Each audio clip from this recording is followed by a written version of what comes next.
In this video, we're going to talk about electrocardiograph. Electrocardiograph is a test that checks how your heart is functioning by measuring the electrical activity of the heart.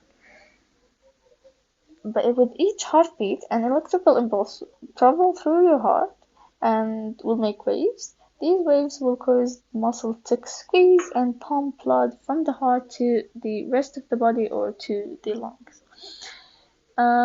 This figure indicates the normal ECG. Each normal ECG consists of 4 waves, 2 segments, and 2 intervals, but we are going to talk in details in a few seconds. But briefly, the 4 waves are the P wave, the Qrs complex, the T wave, and U wave.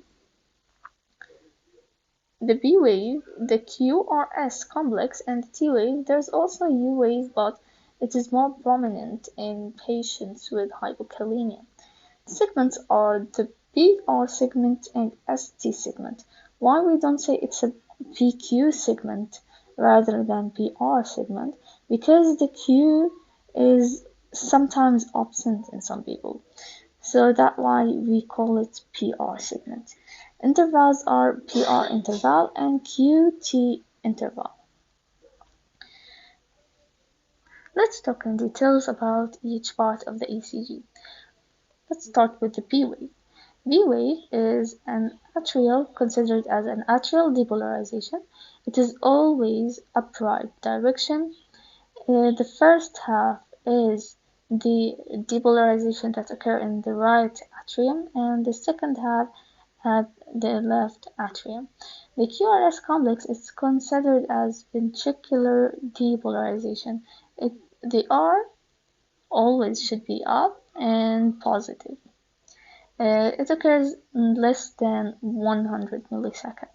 The PR interval, it is the time from the beginning of the B wave, which is the atrial depolarization, to the beginning of ventricular depolarization, the Qrs complex. Usually it takes from 120 to 200 milliseconds, and in this interval there will be conduction in the AV node. The T wave, it is ventricular repolarization. It is slightly rounded, but it is not symmetrical. This side is not like that side. The QT interval considered as ventricular depolarization. And the ST segment, finally, it is also considered as ventricular depolarization, as you can see normally. And what is really special about the ST segment is that it corresponds with the plateau of ventricular action potential. What is the plateau? Any normal action potential. What is different between the heart action potential and any normal action potential? That there is a plateau.